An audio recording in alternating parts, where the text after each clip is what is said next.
सारे student join कर लें तो हम फिर वहीं से कंटिन्यू करते हैं।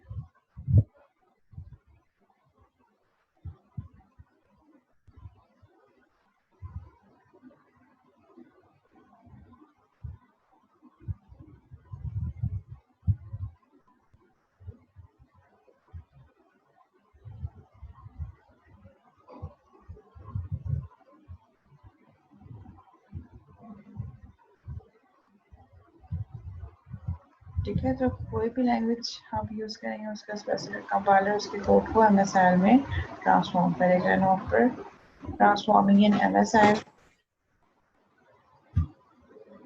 जो नेक्स्ट स्टेप होगा वो हमारे पास क्या है। अच्छा, यहाँ पे दो चीज़ें, creating .NET software language independent. यहाँ पे जो काम होगा लैंग्वेज इंडिपेंडेंट मीन्स ये IL का जो कोड है इंटरमीडिएट लैंग्वेज, ये वही एग्जांपल जो मैंने आपको दी थी राशिद नस्रीन वाली।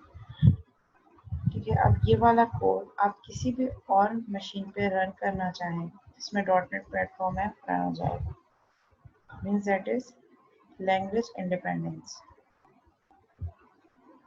ये क्या है कि कोई भी लैंग्वेज आप चूज कर सकते हैं और हर लैंग्वेज का अपना स्पेसिफिक कंपाइलर है।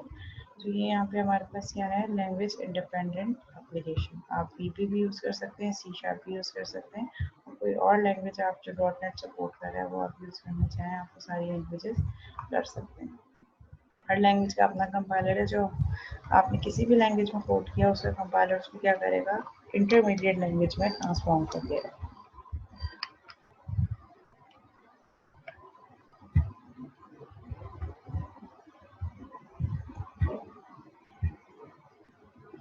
एंड देन फिर वो IL कोड क्या है, CLR ऑन विंडोज।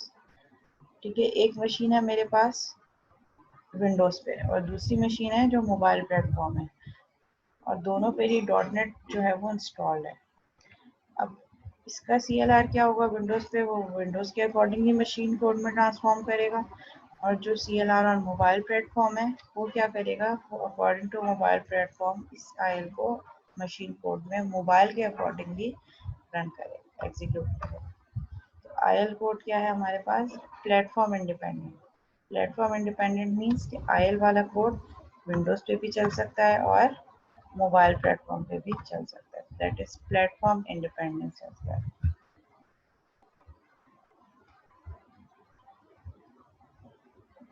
ठीक है, VB जब मल्टीपल लैंग्वेजेस हैं, common language specification, components of .NET framework क्या है, मल्टीपल लैंग्वेजेस हैं। ठीक है, VB है, C++, C# और मल्टीपल लैंग्वेज J# है, F# है, और भी बहुत सारी लैंग्वेजेस हैं।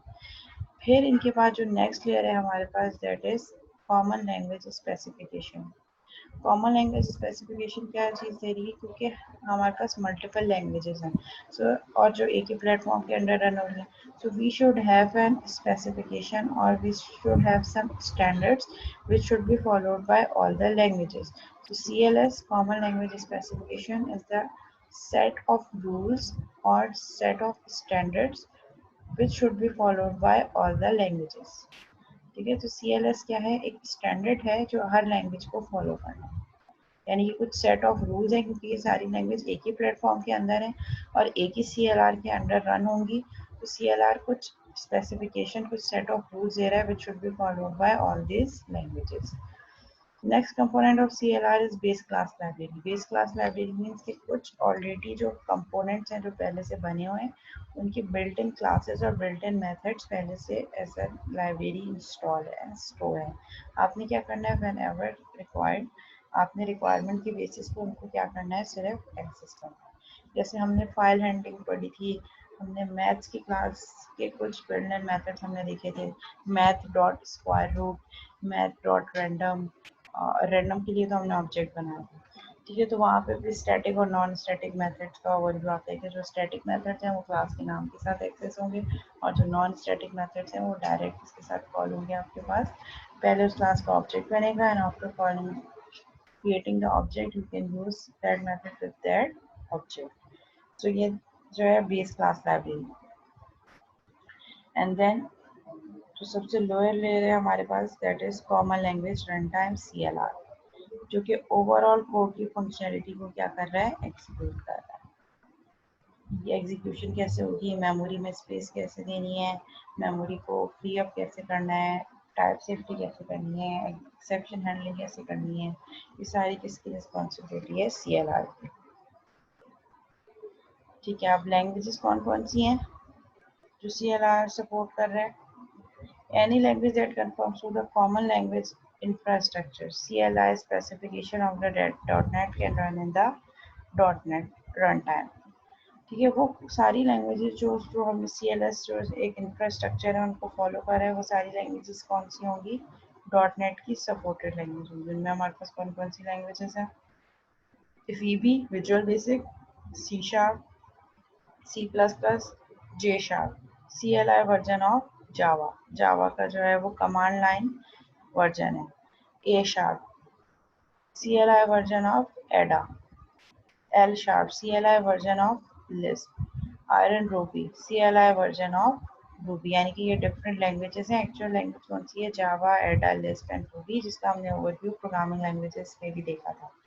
उन सब का क्या है? कमांड लैंग्वेज इंटरप्रिटेशन जो है वो वर्जन है। कमांड लाइन का मतलब आपको कमांड लाइन पे कोड करना पड़ेगा, जैसे ब्लैक स्क्रीन पे जाके कोड करना पड़ेगा, वहां से कंपाइल करना पड़ेगा।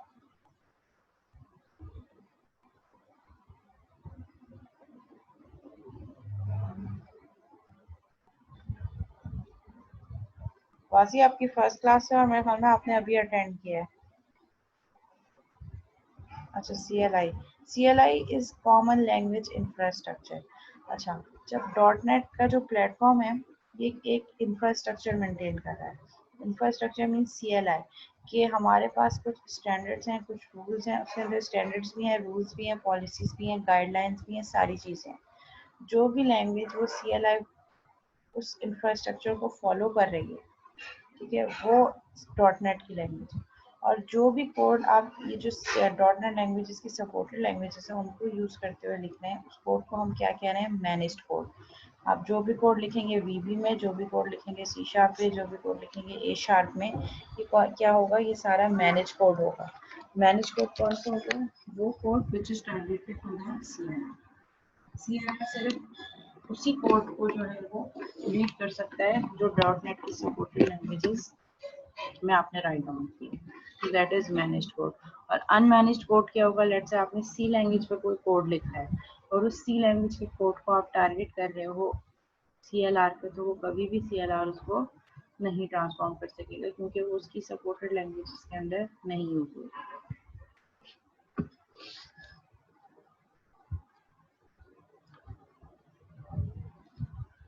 ठीक है, कौन कौन से टाइप के सॉफ्टवेयर आप क्रिएट कर सकते हैं जब आप .NET के फ्रेमवर्क पे काम कर रहे हो? डेस्कटॉप बेस्ड एप्लीकेशन, जिसमें विंडोज फॉर्म बेस्ड एप्लीकेशन भी यूज हो सकती है। ठीक है, WPF भी क्रिएट कर सकते हैं आप। कौन कौन से एप्लीकेशन हो सकती हैं? वर्ड, लाइक वर्ड, जैसे वर्ड का एक टेक्स्ट प्रोसेसिंग एप्लीकेशन है, ये भी डिज़ाइन कर सकते हैं आप। एक्सेल बना सकते हैं, ड्रॉप बॉक्स भी बना सकते हैं, desktop user interface with user interface मतलब जिसमें फॉर्म्स वगैरह हो।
जी, क्लास में आवाज आ रही है? हेलो,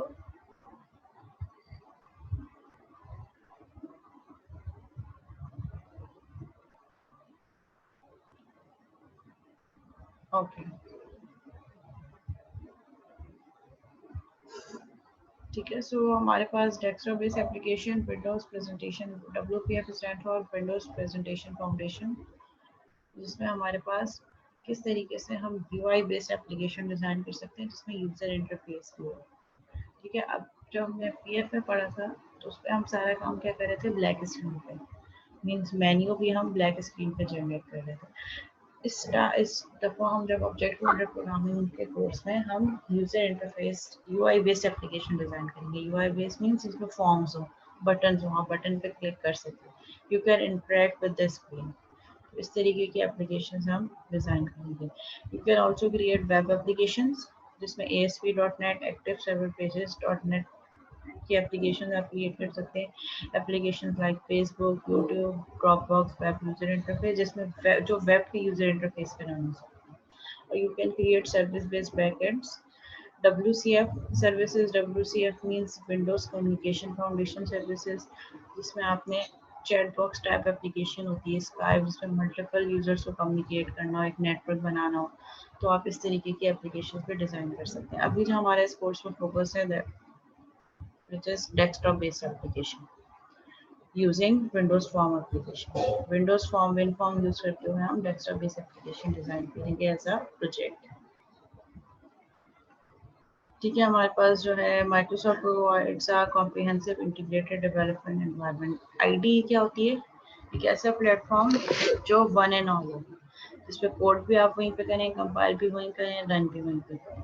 सो .NET जो है वो हमें एक आईडी दे रहा है, मीन्स हमें ब्लैक स्क्रीन पे काम नहीं करना पड़ेगा, कमांड प्रॉम्प्ट पे काम नहीं करना पड़ेगा, उसकी एक अपनी आईडी है, उस आईडी पे रहते हुए हम काम कर सकते हैं।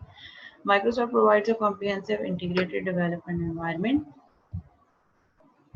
ठीक है। और हमारे पास कौन कौन सी हैं?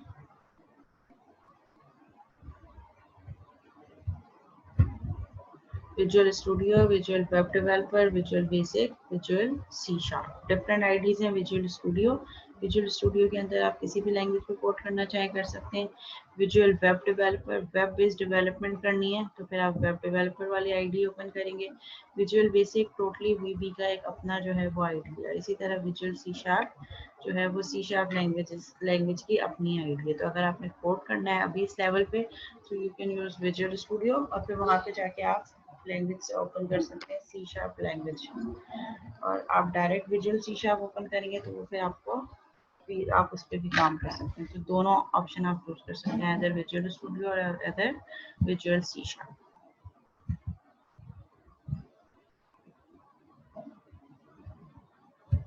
अच्छा, मीनवाइल आप लोग जो है जैसे ये सेशन एंड होने लगे, 10 मिनट्स का टाइम है, तो जितने भी स्टूडेंट्स हैं वो काइंडली अपनी अटेंडेंस चैट पे सेंड कर दीजिएगा। अभी नहीं, लेकिन जब 10 मिनट्स का वो एक आ जाए, लास्ट 10 मिनट्स रिमेनिंग वाला, उसके बाद अपनी attendance, student name and student ID chat पे सेंड कर दीजिएगा।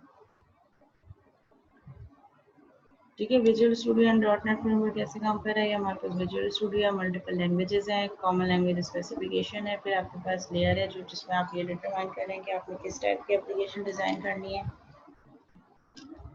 Then you have databases and XML, फिर बेस क्लास लाइब्रेरी, और सबसे लोअर पे हमारे पास क्या है?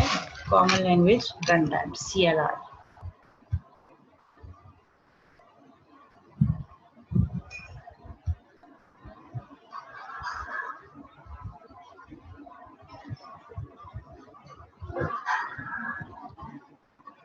ठीक है। यहाँ तक कोई क्वेरी है, कोई क्वेश्चन है तो आप लोग पूछ सकते हैं।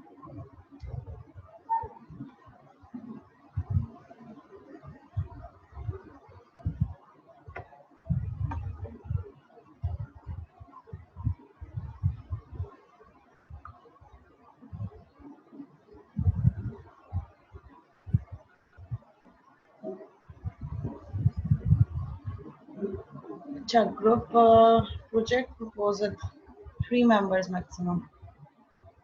और प्रोजेक्ट तो मैं आपको ऑलरेडी बता चुकी हूँ, प्रोजेक्ट की लिस्ट भी ऑलरेडी आपके पास यहाँ पे आपके LMS पे अपलोडेड है, और कुछ प्रपोजल्स मेरे पास आ गए हैं।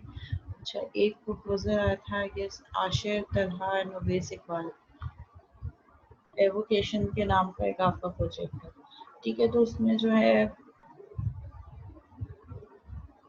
प्रोजेक्ट प्रपोजल का मैंने अभी नहीं बताया, तो इट मीन्स कि अभी तक जब कोई डेट नहीं दी, हाँ आप सोच सकते हैं कि हमने किस टाइप का प्रोजेक्ट बनाना है, क्योंकि again project first come first serve basis पर होंगे। जी F# भी .NET सपोर्टेड है।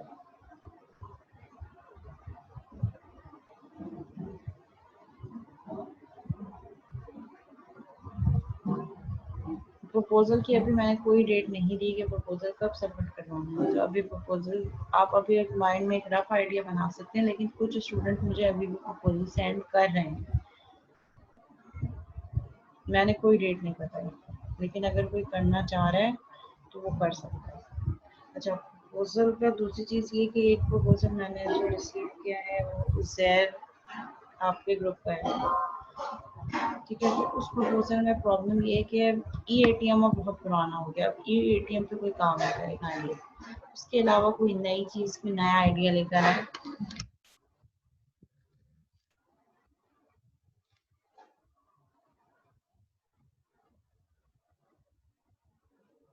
डिपेंड करता है कि उस प्रपोजल के कंटेंट क्या है।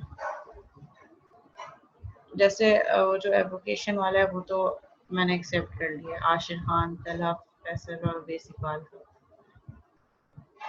लेकिन उसमें आपको कुछ लिमिट करना पड़ेगा कि आपने क्या क्या क्या चीज़ें करनी है, बहुत बड़ा है इसका स्कोप, सारी चीज़ें तो आप नहीं कर सकते। और काइंडली हर ग्रुप मतलब लेट्स से अगर एक ग्रुप है उसमें 3 मेंबर्स हैं, तो तीनों के तीनों मेंबर्स प्रोजेक्ट प्रपोजल ना सबमिट करवाएं, हर ग्रुप का कोई एक मेंबर जो है वो प्रोजेक्ट लीडर बन जाए, ठीक है, और वो थ्रू आउट सारी प्रोजेक्ट की कम्युनिकेशन मतलब वही मुझे सबमिट करवा रहा है थ्रू ईमेल, काइंडली व्हाट्सएप पे भी मत फॉरवर्ड कीजिए। और जब तक मैंने अभी कोई डेट नहीं दी, हाँ आप अपने माइंड में आइडिया ला सकते हैं, व्हाट्सएप पर डिस्कस कर सकते हैं, लेकिन अभी जो है वो मतलब अभी मैंने कोई डेट नहीं दी। क्लियर है?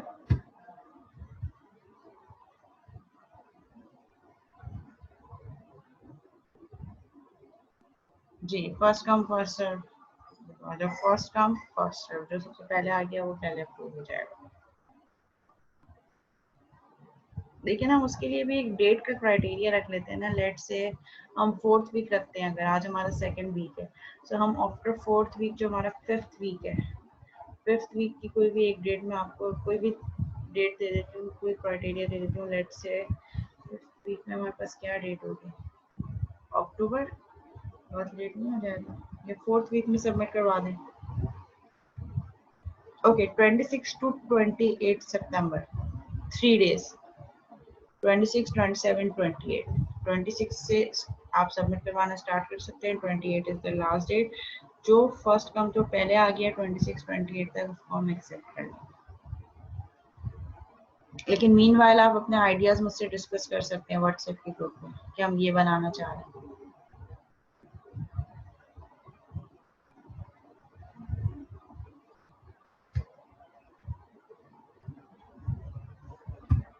अच्छा, लेक्चर की जो है जो हम डिस्कस यहाँ से कम करना है। शेयरिंग हो रही है क्लास आप लोगों के पास? अच्छा, अटेंडेंस सेंड कर दें सारे स्टूडेंट्स, अपना student name and student ID. ये तो है वैसे इसमें आईडी मीटिंग में time.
Okay, lecture 2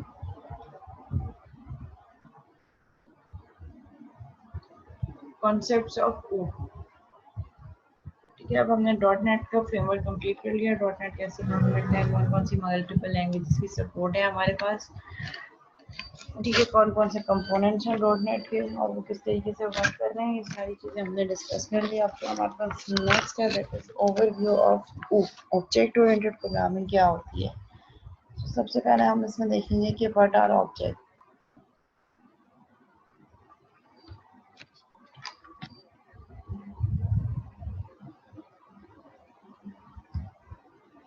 okay, so object क्या है हमारे पास, an object is a software bundle of related state and behavior. An object can be anything जो real world object होगा उसी को देखते हुए हम प्रोग्रामिंग करेंगे। Software objects are often used to model the real world objects that you find in everyday life. जो हमारी डेली लाइफ ऑब्जेक्ट जिनको हम व्यू कर रहे हैं, जिनका कोई स्टेट और बिहेवियर है, स्टेट को रिप्रेजेंट करेंगे आप एट्रीब्यूट्स के थ्रू और बिहेवियर को रिप्रेजेंट करेंगे आप मेथड्स के through.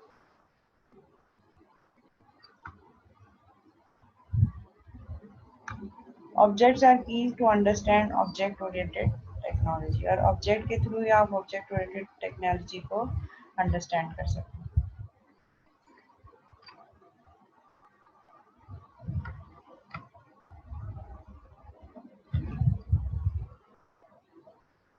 So what is object? Many example of real world objects. अगर हम रियल वर्ल्ड ऑब्जेक्ट्स की बात करें तो क्या क्या ऑब्जेक्ट, अगर आप मैं आपसे कहूँ कि आप आइडेंटिफाई करें अभी कौन कौन से ऑब्जेक्ट आपके सामने व्यूएबल है, कौन कौन सी ऐसी चीजें हैं ऑब्जेक्ट जिनको आप देख सकते हैं।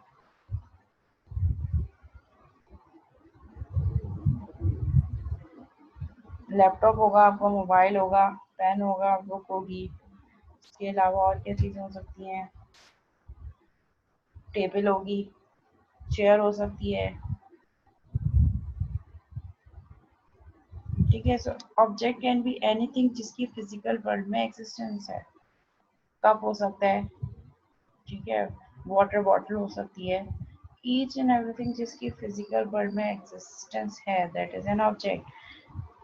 इन्होंने क्या एग्जांपल दी है, dog, desk, television set, bicycle, each and everything.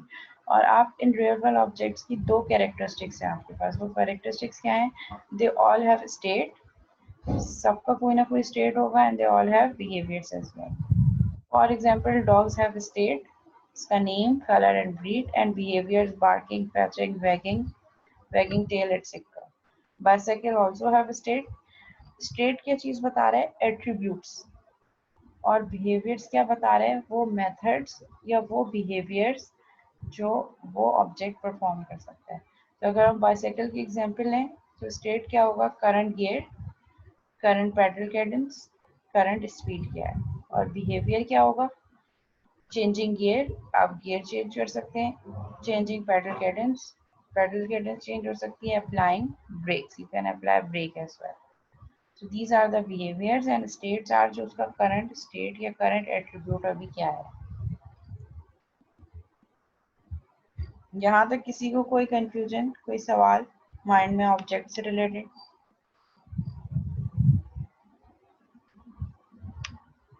Ji class.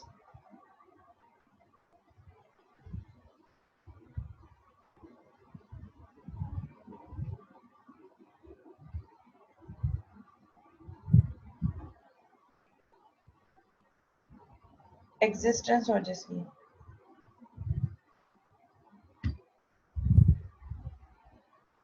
इनके एट्रीब्यूट्स वो होंगे फैजान जो आपके पास फर्दर जो है आपके पास क्या है, जो उनके कैरेक्टरिस्टिक्स हैं। लाइक जैसे कि अगर मैं कह रही हूँ कि एक बुक है तो बुक का कोई ना कोई टाइटल होगा।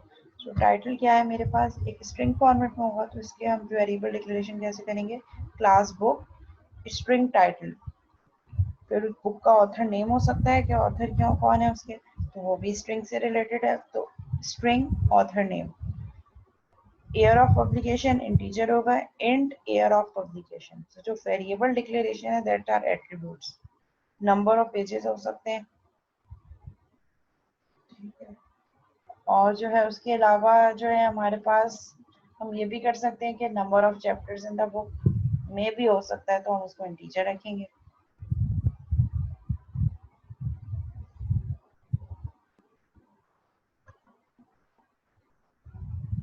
अच्छा, अब ये क्या कहना है कि अब हम उस ऑब्जेक्ट को देखते हुए object oriented programming technique use कर रहे हैं जिसके हमें कुछ एडवांटेजेस होंगे। वो एडवांटेजेस क्या होंगे? मॉड्यूलरिटी। मॉड्यूलरिटी मींस कि हर ऑब्जेक्ट के रिस्पेक्ट से हम उसके डिफरेंट मॉड्यूल्स बना रहे हैं, मतलब डिफरेंट मेथड्स बना रहे हैं कि वो ऑब्जेक्ट पे हम क्या क्या काम परफॉर्म कर सकते हैं। ठीक है। Information hiding, hiding of information. अब वो जो बुक की अगर हम एग्जांपल ले रहे हैं तो बुक की क्लास के अंदर हम जब कोई बुक का ऑब्जेक्ट बनेगा सिर्फ वही उस इंफॉर्मेशन को यूज कर सकते हैं। एक जो है कोई ऐसा ऑब्जेक्ट जो उस क्लास से बिलोंग नहीं कर रहा वो उसके कंटेंट्स को एक्सेस नहीं कर सकता। तो class is use just for information hiding. हम जब एक क्लास के अंदर इनकैप्सुलेट कर रहे हैं डेटा, तो इनकैप्सुलेट कैप्सूल क्या होती है? जिसके अंदर जो हमारे पास ओरिजिनल मटेरियल है, जो कंटेंट है, वो हाइड हुआ होता है थ्रू कोडेड मैकेनिज्म। उसके अंदर क्या है वो विजिबल नहीं है। ठीक है। कलर कोडेड मटेरियल के अंदर हमने जो एक्चुअल कंटेंट है वो हाइड किया हुआ है, दैट इज कैप्सूल। जो हमारे पास रियल मेडिसिन जो कैप्सूल होती है, उसी के कॉन्सेप्ट को हमने प्रोग्रामिंग में भी रेफर किया है कि हम जब कोई चीज़ क्लास के अंदर कोई चीज़ यूज़ कर रहे हैं तो that is encapsulate in that class. अब जब उस मैंने कोई भी एट्रीब्यूट या मेथड को एक्सेस करना है तो एक्सेस करने के लिए first I have to create the object of that class, and after creating the object I can use all the attributes and methods of that class. So that is just information hiding. मैंने अपनी information को hide कर दिया with in a class. अब जिस को भी object को उस इंफॉर्मेशन की रिक्वायरमेंट है वो पहले उस क्लास का ऑब्जेक्ट अपने आप को लिंक करेगा उस क्लास से और फिर उस इंफॉर्मेशन को यूज कर सकते हैं अनटिल वो इंफॉर्मेशन हाइड रहेगी। Code reuse. कोड रीयूज एक दफ़ा एक क्लास बना दी, जब जब मल्टीपल ऑब्जेक्ट्स उस क्लास को यूज कर सकते हैं। I can create one object, 10 objects and multiple objects उसी एक क्लास के लिए। तो दैट इज कोड रीयूजेबिलिटी। और वो क्लास कैसे वर्क कर रही है? एज एन टेम्पलेट जो मल्टीपल ऑब्जेक्ट्स उसको यूज कर सकते हैं। प्लगेबिलिटी एंड डिबगिंग ईज। आप उसको फर्दर और क्लासेस में भी उसे ऐड कर सकते हैं, ऐड ऑन कर सकते हैं। इनहेरिटेंस आगे और फीचर्स भी हम देखेंगे। और डिबगिंग भी आपकी आसान हो जाएगी क्योंकि आपने क्लासेस में काम सारा क्लासेस में ब्रेक कर दिया। एक ही मेन क्लास में सारा सारा काम करने के बजाय जो डाटा जिस क्लास से लिंक है उसी क्लास में आप उसको रखें ताकि मॉड्यूल्स बन सकें। और प्लगेबिलिटी एंड डिबगिंग, यानी कि डिबगिंग आपने करनी हो, टेस्टिंग करनी हो, कोई फीचर टेस्ट करना हो तो वो आसान हो जाए। ठीक है। Modularity, the source code for an object can be written and maintain independently of the source code for another object. हर ऑब्जेक्ट की अपनी ओन कॉपी होगी। लेट्स से मैं पर्सन का एक ऑब्जेक्ट हूँ, मेरे अपने कैरेक्टरिस्टिक्स हैं। आप भी पर्सन के एक ऑब्जेक्ट हैं, आपके अपने कैरेक्टरिस्टिक्स हैं। अगर आपका कोई एक कैरेक्टरिस्टिक चेंज होगा उसका इफेक्ट मेरे किसी एट्रीब्यूट पे नहीं पड़ेगा। लेट्स से एक स्टूडेंट या कोई एक और पर्सन अपना एड्रेस चेंज कर रहा है तो उसका एड्रेस चेंज होने का मेरे एड्रेस पे कोई इफेक्ट नहीं पड़ेगा। मेरी मेमोरी में एक अलग स्पेस, मेरे सारी जो डिटेल्स हैं वो मेमोरी में एक अलग स्पेस पे पड़नी है। आपकी सारी डिटेल्स एक और स्पेस पे पड़नी है, अलग अलग लोकेशंस पे। तो जिस ऑब्जेक्ट के नाम के साथ कोई पर्टिकुलर फील्ड चेंज होगी मेमोरी में वही जो है उसी एड्रेस में जाके अपडेशन होगी, उसका दूसरे ऑब्जेक्ट में कोई इफेक्ट नहीं पड़ेगा। सो इंडिपेंडेंटली सारे ऑब्जेक्ट्स मेमोरी में स्टोर होंगे। Information hiding, by interacting only with objects methods, the details of its internal implementation remain hidden from the outside world। सिर्फ और सिर्फ ऑब्जेक्ट्स जो है वो क्या कर सकते हैं? कम्युनिकेट कर सकते हैं आपकी क्लासेस के। जब तक ऑब्जेक्ट नहीं बनेगा वो कंटेंट आउटसाइड द वर्ल्ड के लिए हिडन रहेंगे। You can use the attributes and methods of any class simply by creating object of that class. So object is the only relationship through which you can use or access attributes of class.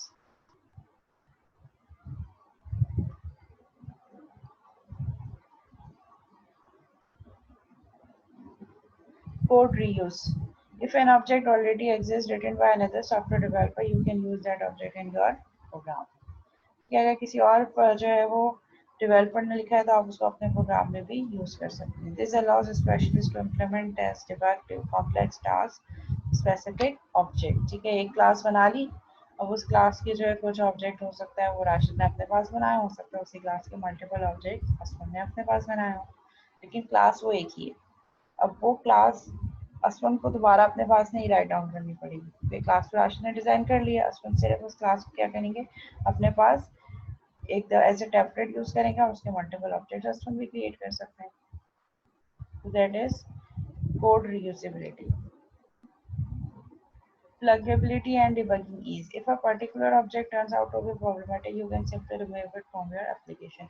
क्योंकि हम object पे बात कर रहे हैं, अगर किसी एक ऑब्जेक्ट में प्रॉब्लम आ रही है तो आप सिंपली उसको अपनी एप्लीकेशन से इजीली रिमूव कर सकते हैं और plug in a different object address replacement, और उसकी रिप्लेसमेंट में आप एक नया ऑब्जेक्ट जो है रिप्लेस कर सकते हैं। पूरे सिस्टम को या पूरी क्लास को रिमूव करने की जरूरत नहीं है। डिबगिंग आसान होगी क्योंकि हम क्लासेस पे काम कर रहे हैं, ऑब्जेक्ट्स पर आ रहे हैं, यू कैन आइडेंटिफाई कि कौन सा ऑब्जेक्ट क्रिएट करने के बाद प्रॉब्लम जो है वो अकर हो रही। अच्छा जी, अब क्लास क्या है और ऑब्जेक्ट में क्या डिफरेंस है। ठीक है, मैं कोशिश करती हूँ कि विद इन 7 मिनट में क्लास और ऑब्जेक्ट का जो है वो आपको एक्सप्लेन कर दूँ, और फिर उसके बाद हम ब्रेक लेंगे 10:30 पे, 20 मिनट्स का ब्रेक लेंगे और 10:30 पे हम दोबारा स्टार्ट करेंगे। ठीक है, अच्छा क्लास और ऑब्जेक्ट में क्या डिफरेंस है। मैं भी एक ऑब्जेक्ट हूँ, आप भी एक ऑब्जेक्ट हैं। ठीक है, लेट्स से हम एज्यूम करते हैं यहाँ पे 53 पार्टिसिपेंट्स, 53 स्टूडेंट अभी हमारे पास पार्टिसिपेंट है जिनमें एक मैं भी हूँ। सो 52 स्टूडेंट्स और एक मैं, सो मैं भी एक ऑब्जेक्ट हूँ, आप सब भी एक ऑब्जेक्ट। ठीक है, हम सब के कुछ कैरेक्टरिस्टिक्स हैं जो कॉमन है। वो कॉमन कैरेक्टरिस्टिक्स क्या होंगे, मेरा भी नाम है, आप सबका भी नाम है, मेरी भी डेट ऑफ बर्थ है, आप सबकी भी डेट ऑफ बर्थ है, मेरी भी हाइट है, आपकी भी हाइट है। ठीक है, तो ये कुछ कॉमन कैरेक्टरिस्टिक्स हैं जो हम सबके सेम हैं, कॉमन प्रॉपर्टीज हैं। ठीक है, और कुछ मेथड्स भी हैं जो हम सबके सेम हैं। ठीक है, a person can walk, a person can talk, a person can eat, a person can run. ठीक है, अब इसी को हम क्या कह रहे हैं कि ये हर ऑब्जेक्ट की कुछ ऐसे बिहेवियर्स हैं जो कॉमन है। उसके लिए हम क्या करेंगे कि हम उसकी एक क्लास बना देंगे ताकि ये सारे एट्रीब्यूट्स एक इनकैप्सुलेशन के अंदर आ जाए। A class is a software design which describes the general properties of something which the software is modeling.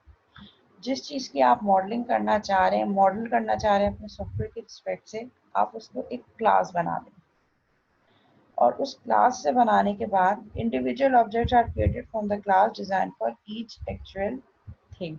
अब एक क्लास एक टेम्पलेट बन गई। ठीक है, मैंने क्या बनाया, क्लास पर्सन, इसका मैं आपको कोड करके दिखा देती हूँ ताकि आपको ये चीज़ क्लियर हो जाए कि क्लास और ऑब्जेक्ट में बेसिक डिफरेंस क्या है।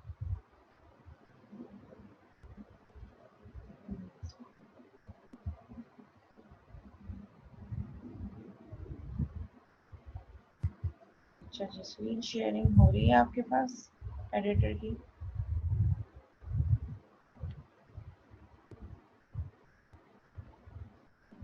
ठीक है, मैंने वो सब चीज़ें पर यहाँ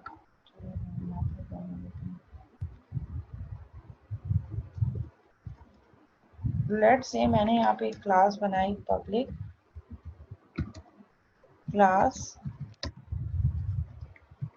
पर्सन। ठीक है, और इसको मैंने इनकैप्सुलेट कर दिया विद इन क्लास बॉडी। ये मेरे पास क्लास की बॉडी है। अब यहाँ पे मैंने क्या किया, कुछ एट्रीब्यूट जो हमने कॉमन रखने थे, पब्लिक स्ट्रिंग नेम। ठीक है, public int age, public float, और जो डेटा टाइप जो आप यूज करें वो अकॉर्डिंग टू डेटा ही यूज करें। जैसे हाइट है तो वो पॉइंट्स में हो सकती है, तो उसके लिए हम क्या यूज करेंगे, फ्लोट। नेम जो है वो स्ट्रिंग में होगा इसलिए string.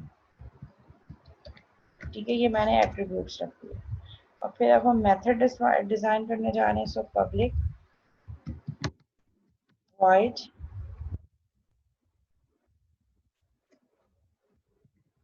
Can walk.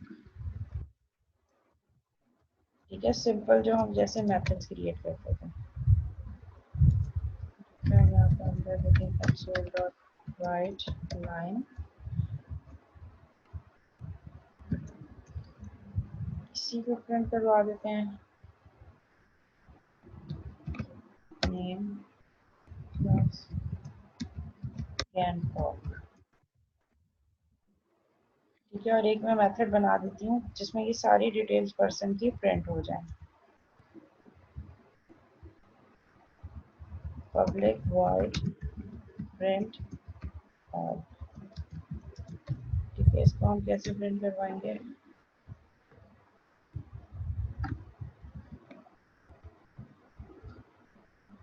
Name print हो जाए, और क्या प्रिंट हो जाए मेरे पास? एज प्रिंट हो जाए,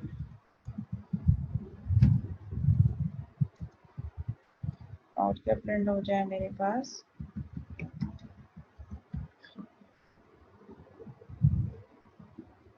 ठीक है, ये मेरे पास एक क्लास क्रिएट हो गई। ठीक है, अब इस मैंने क्लास को क्या किया, अब ये किसी एक ऑब्जेक्ट के रिस्पेक्ट से नहीं है। ठीक है, ये मैंने सिंपल एक क्लास बना दी जो कि मेमोरी में अभी कोई भी स्पेस नहीं ले रही। ठीक है, मैंने नेम एज हाइट की कुछ भी स्पेस नहीं ले रही, ये सिंपल एक टेम्पलेट है। अब जब जब कोई ऑब्जेक्ट जरूरी होगा, लेट से मैं चाह रही हूँ कि मैं इस क्लास से बिलोंग कर रही हूँ, so I am an object of that class. तो इसके लिए मेरे पास अगेन एंट्री पॉइंट हमेशा हमारे पास मेन मेथड होगा। So we have two possibilities. एक तो ये कि हम इसी क्लास के अंदर एक मेन मेथड बना दें, और एक और भी हो सकता है कि हम आउटसाइड क्लास, यानी कि इस क्लास की बॉडी के बाहर एक और क्लास है जिसके अंदर मेन मेथड है। अब मैं इस मेन मेथड के अंदर क्या करूँ, क्योंकि अब मुझे इस क्लास को एक्सेस करना है, यानी कि मैं एक पर्सन हूँ, मैं एक ऑब्जेक्ट, इस क्लास का एक ऑब्जेक्ट बनना चाह रही हूँ। तो इस क्लास का ऑब्जेक्ट बनने के लिए मैं नेम तो एक्सेस कर नहीं सकती, क्योंकि name age and height encapsulate in class person. सो मैं क्या करूँगी, मैं इस मेन मेथड के अंदर जो एक अलग क्लास है, इसके अंदर पर्सन का एक ऑब्जेक्ट बना दूंगी। ऑब्जेक्ट कैसे बनता है? Name of class, name of object is equal to new का कीवर्ड, क्योंकि ऑब्जेक्ट आपके पास क्या होते हैं? रन टाइम, हीप मेमोरी में स्टोर होता है। सो ये P1 इसने क्या किया, पर्सन की क्लास, ये जो ऊपर मैंने क्लास का नेम बिल्कुल सेम होना चाहिए जैसे यहाँ है, नीचे वो बिल्कुल वैसे ही होगा। That is name of class, name of object is equal to new, क्योंकि जब आपका प्रोग्राम कंपाइल होगा, कंपाइल टाइम पे ये मेमोरी एलोकेट नहीं करेगा। New is use for dynamic allocation, जैसे हमने एरे में पढ़ा था कि रन टाइम पे ये मेमोरी को जाके देखेगा और इस ऑब्जेक्ट के अकॉर्डिंगली मेमोरी एलोकेट करेगा। And person is the constructor of that class. Constructor अब हमें आगे जब पढ़ेंगे तो हमें और डिटेल में पता चलेगा कि क्या है। अभी आप सिंपल ये समझें कि पर्सन क्या है, ये कंस्ट्रक्टर क्या कर रहा है, इस ऑब्जेक्ट के लिए सारी फील्ड्स को डिफॉल्ट में रख रहा है। डिफॉल्ट में रख रहा है मतलब स्ट्रिंग की डिफॉल्ट वैल्यू नल होती है, इंटीजर की डिफॉल्ट वैल्यू 0, फ्लोट की डिफॉल्ट वैल्यू 0। तो अगर मैं कुछ ना करके भी कंसोल डॉट राइट लाइन करवाऊंगी, क्लास मीटिंग एंड होने वाली है, मीटिंग एंड हो जाए तो देखें हम यहाँ पे P1 डॉट नेम मुझे ऑटोमेटिकली दे रहा है इस ऑब्जेक्ट के नाम के साथ। मीटिंग एंड हो जाएगी तो फिर हम 10:30 बजे आफ्टर 20 मिनट्स ब्रेक दोबारा कंटिन्यू करेंगे इसी एग्जाम्पल से। ठीक है, इसको रन किया, इसने मुझे कुछ भी प्रिंट नहीं करवाया क्योंकि मैंने कोई फील्ड ही नहीं दी। हाँ, अगर मैं यहाँ पे कर देती हूँ, स्पेसिफाई कर देती हूँ P1 dot name is equal to pizza, अब इसको रन करूंगी तो इसने मुझे कंसोल डॉट राइट लाइन पे P1 डॉट नेम क्या दे दिया, पिज्जा। इसको फर्दर पे ब्रेक से आकर हम दोबारा और डिटेल पे कोड लेवल डिटेल पे जाके डिस्कस करते हैं।